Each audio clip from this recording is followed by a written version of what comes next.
तो हमने पहला पढ़ लिया लेवल ऑफ ऑर्गेनाइजेशन। अब पढ़ते हैं सिमेट्री, कि अगर कोई एनिमल मिला है और उसका हमें सिमेट्री देखना है, अगर उसको देखना चाहेंगे कि वो अगर काटे तो वो कैसे काटेंगे, तो नहीं हम किसी एनिमल को, पर देखेंगे कि अगर वो कैसे डिवाइड हो रहा है।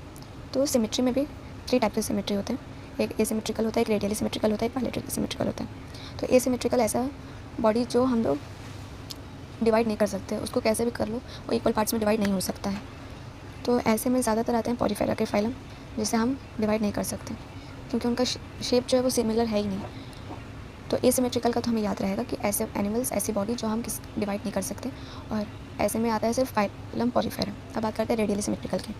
तो ऐसी बॉडी जिसको हम लोग इक्वल हाफ्स में डिवाइड कर सकते हैं, किसी भी प्लेन मतलब सेंटर में पास करके, किसी भी प्लेन से हमें सेंटर में ही पास करना है, तब जाके अगर वो इक्वल हाफ में डिवाइड होता है तो उसको रेडियली सिमेट्रिकल बोला जाएगा। और उसमें आते हैं सिलेंपेटा, टिनोफोरा, और ये एक्सेप्शन है एकाइनोडर्म्स के जो एडल्ट्स होते हैं वो रेडियली सिमेट्रिकल में आते हैं, पर एकाइनोडर्म्स के जो लार्वा होते हैं वो बायलैटरल सिमेट्रिक में आते हैं, बायलैटरल सिमेट्री में आते हैं। तो इसमें ये बात का ध्यान रखना है कि जब रेडियली सिमेट्रिकल होगा उस बॉडी को हमें सेंटर से ही पास करना है, और वो किसी भी प्लेन से कर सकते हैं, तो वो जाके इक्वल हाफ्स में अगर हुआ तब जाके वो रेडियली सिमेट्रिकल होगा। तो इसके एग्जाम्पल्स में याद रखना है सिलेंपेटा, टिनोफोरा एंड एकाइनोडर्म्स के एडल्ट्स। अब बात करते हैं बायलैटरल सिमेट्री की। तो इसका मतलब हुआ कि हमें सेंटर से पास करना है और वो इक्वल पार्ट्स में डिवाइड होने चाहिए। जैसे ये समझिए कि फिश है और इसको इसका समझिए सेंटर यहाँ है और इसको हमने सामने से डिवाइड कर दिया, उसको सिर्फ हमें एक ही प्लेन से डिवाइड करना है। हम यहाँ ऐसे कोई भी प्लेन से डिवाइड नहीं कर सकते, हमें सिर्फ उसको एक ही प्लेन से डिवाइड करना है और उसके सेंटर से ही पास होना चाहिए।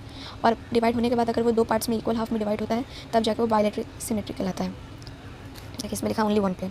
तो इसमें आते हैं प्लैटीहेल्मिन्थस से कॉर्डेटा तक, और इसका एक्सेप्शन है कि एकाइनोडर्म पर वो लार्वा वाला जो एकाइनोडर्म्स के जो लार्वा रहेंगे वही इसमें आ सकते हैं, और एकाइनोडर्म्स के जो अडल्ट्स रहेंगे वो रेडियली में आएंगे।